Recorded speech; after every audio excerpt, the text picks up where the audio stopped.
grandstandbetters.com. It's time for NFL Week number 5 picks. And we're on a little bit of a heater. We're 8-2 over our last 2 weeks. So make sure you hit that subscribe button, hit the bell for the notifications, because you don't want to miss any of our upcoming NFL Week picks. But without further ado, let's get straight into our 5 picks of Week 5. So, our first matchup is the Atlanta Falcons versus the Carolina Panthers.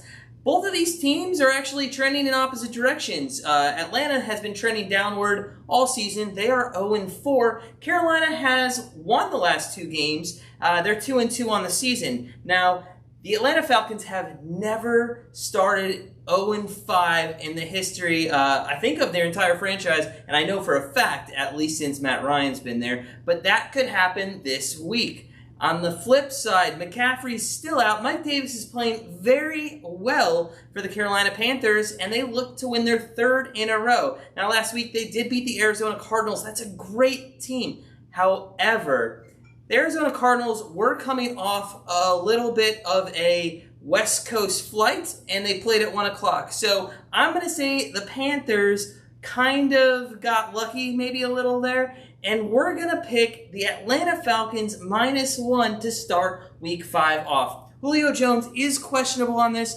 but I don't think Matt Ryan goes 0-5 in his career. I just don't see that happening. Let's look back. I mean, they blew a lead to Dallas. They lost 40-39 in that. They had that game under control. They also had the Bears game under control. So if you really think about it, they should be 2-2 easily on the season, and their defense just has been playing prevent in the second half, or more likely the fourth quarter.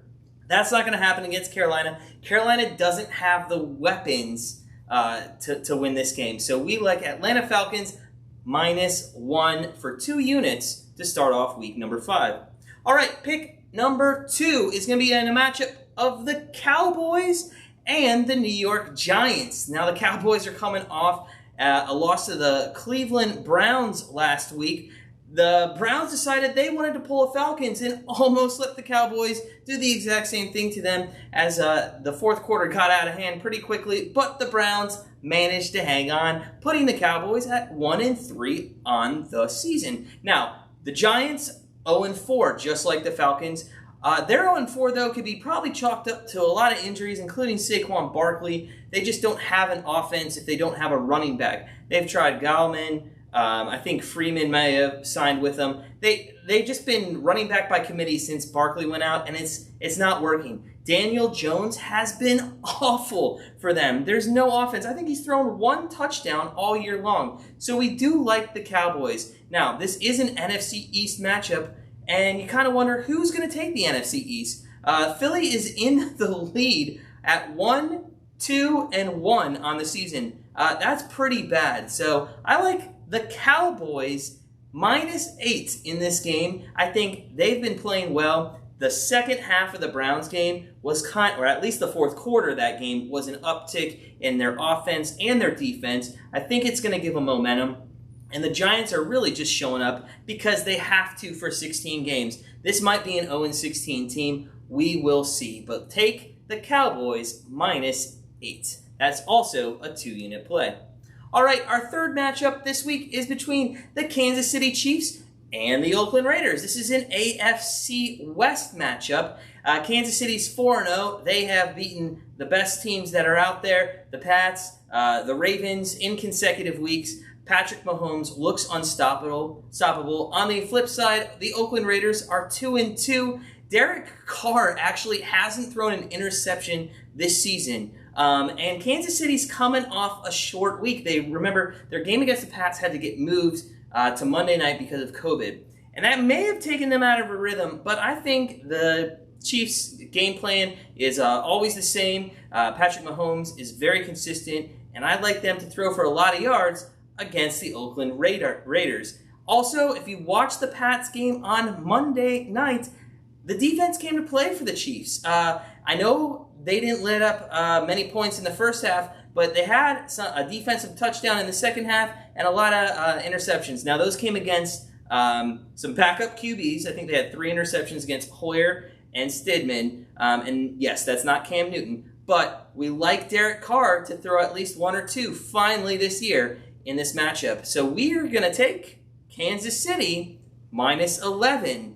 Now, as you can see, we're getting a little bit chalky right now with these favorites, but it's only going to get chalkier as we move to the Baltimore Ravens matchup against the Cincinnati Bengals. Wow, what is it this week? It's all divisional matchups. We love it. Baltimore Ravens, Cincinnati Bengals.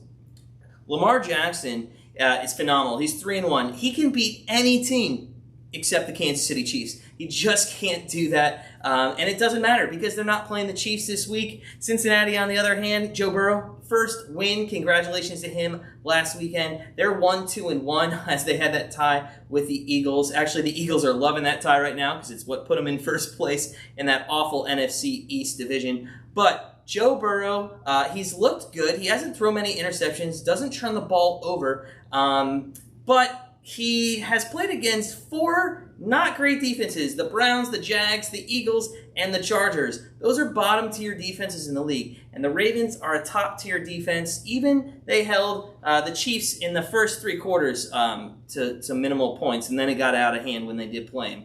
So the Baltimore Ravens, on the other hand, they're looking to bounce back from that Chiefs loss a couple weeks ago. They did last week against the Washington football team, winning 31-17.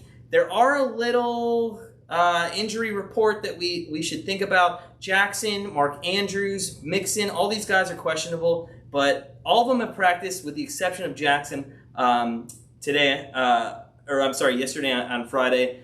So we look for all of them to suit up. I think Jackson not practicing on Friday was just a precaution, and they're not going to go into Cincinnati without him. So we're going to take Baltimore -12.5 this week. I know that's a big number, but Joe Burrow has played these soft defenses, and I think the rush of Baltimore and the secondary are going to finally be too much for him to handle. I think he's going to have an awful game, something like 11 of 19 with 2 picks and like 140 yards. So we look for Baltimore to take control of this and to win in Cincinnati. And that brings us to our last play of the NFL week number 5, and that's going to be the LA Rams versus the Washington football team. Again, Washington, awful. 1-3, they won their first game. Haskins looked great. Now they're 0-3, losing a couple weeks ago to the Browns, losing last week to the Ravens. Against the Browns, they had 5 turnovers. They just can't hold on to the ball. There's no playmakers. Haskins has trouble with defenses, especially blitzes. And that's who they're playing this week. They're playing the LA Rams, who has one of the best defensive lines in the NFL. These guys should be 4-0. They're 3-1. They had a bogus penalty, defensive pass interference called on them against the Bills, which allowed Buffalo to win that game. They should be 4-0. These guys should be rocking. And I know that they're going to the East Coast again, but we do like them -7. That's a flat number there. If you see that -7.5, I might not take them because of the hook. But, I mean, Washington's football team, they're just not good. That's another team that is going to go 0-16, 1 or 2 wins all season long. So, again, the Rams -7 against the Washington football team. And that's going to do it for week number 5. We don't have a big play unit this week. All of our games, if I didn't mention, they are going to be 2 units this week.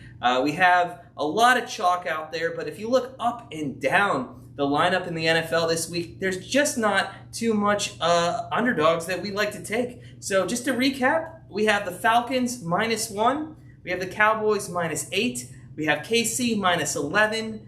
Baltimore -12.5. And lastly, the LA Rams -7 over the Washington football team. Well, week 5 should be exciting. Maybe not as much if it's a bunch of chalk like we think it is, but just sit back, relax, and as always, let us do the work while you do the winning.